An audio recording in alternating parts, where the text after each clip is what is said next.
तुम्हें कभी भूख ने जगाया है? क्या तुम्हारी नींद उस आवाज से टूटी है जब तुम्हारी माँ रात को खुद को कोसते कोसते अपने आंसू पी जाते हैं? क्या तुम्हारा बचपन उन सड़कों पर बीता है जहाँ पे खेलने के जगह पे कचरे इकट्ठे की जाती हो? ये कहानी सिर्फ गरीबों की नहीं है, ये कहानी उस दर्द की है जो हर रोज किसी की झोपड़ी से यही आवाज आती रहती है, चिखती रहती है, लेकिन तुम्हारे आरामदायक जिंदगी में इसकी आवाज तक नहीं पहुंचती है। ये वीडियो उन गरीबों की आवाज है जिसे तुम गिनते तो हो पर समझते कुछ भी नहीं है। इनके खून में ब्लड के अलावा इसके खून में संघर्ष का भी बहाव होता है। ये वीडियो देखो और सुनो और समझो, क्योंकि ये भारत की कड़वी सच्चाई है।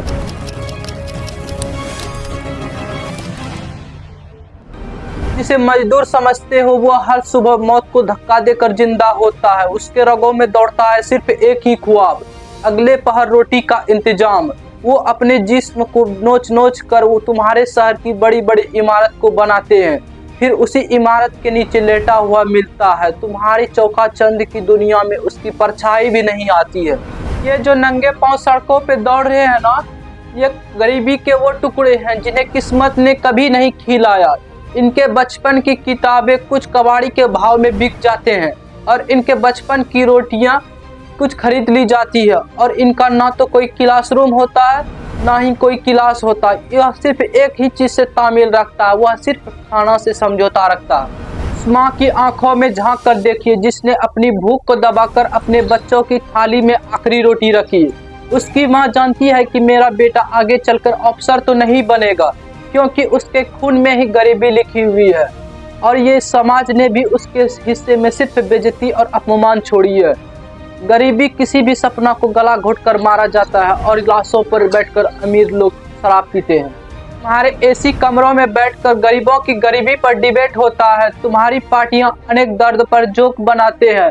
तुम्हारे इलेक्शन के टाइम में जितने भी आंसू होते हैं वो वोट बनते हैं, लेकिन इनकी जिंदगी में तुम्हारा सिस्टम एक दलाल बनकर आता है। गरीबों की कीमत सिर्फ उतनी होती है जितने टाइम वोट के टाइम जितने दावे किए जाते हैं। गरीबों की भूख में सिर्फ उसका रोटी मरता है, उसका बचपन मरता है, उसका इज्जत मरता है, उसका सांस मरता है, और उसके हिस्से में आता है क्या? ना तो भगवान आता है ना सरकार आता है। जब यह गरीब आवाज उठाने का कोशिश करता है तो सिस्टम उसे देशद्रोही घोषित कर देता है। समाज ने सिर्फ गरीबों को तस्वीरों में कैद किया है। कभी इनके झुग्गियों को बैकग्राउंड में फोटो बनाकर शूट करते हैं, तो कभी इनके भूखे बच्चों को वीडियो पर लाइक कमेंट करके दानवीर बनने का कोशिश करते हैं। ये तुम्हारी सहानुभूति एक ब्रांड है, और इस ब्रांड का हिस्सा गरीब लोग एक धब्बा है। सुबह से शाम तक मिट्टी में लथपथ रहने वाला ये गरीब अगर एक दिन अपनी चुप्पी तोड़ दे तो तुम्हारी रईसी की महल की नींव हिल जाएगी, क्योंकि गरीब की सबसे बड़ी ताकत भूख होती है। जब भूख बगावत करती है तो तख्त और ताज दोनों मिट्टी में मिल जाते हैं। गरीब एक हालत नहीं, तुम्हारे सिस्टम का गुनाह है। जब तक गरीब को इज्जत की रोटी और हक का हिसाब नहीं होगा तब तक ये बगावत चलती रहेगी। गरीब इस देश का गुनाह नहीं है, गरीब इस देश की वो असली नागरिक है जिसने तुम्हें भूख में कैद कर रखा है। अगर मैं जाते जाते बस एक ही बात कहूँगी, अगर इस वीडियो को देख रहे हो, अगर तुम्हारा खून नहीं खौला तो या तो तुम अमीर हो या तो तुम्हारे अंदर की इंसानियत मर चुकी है। जय हिंद।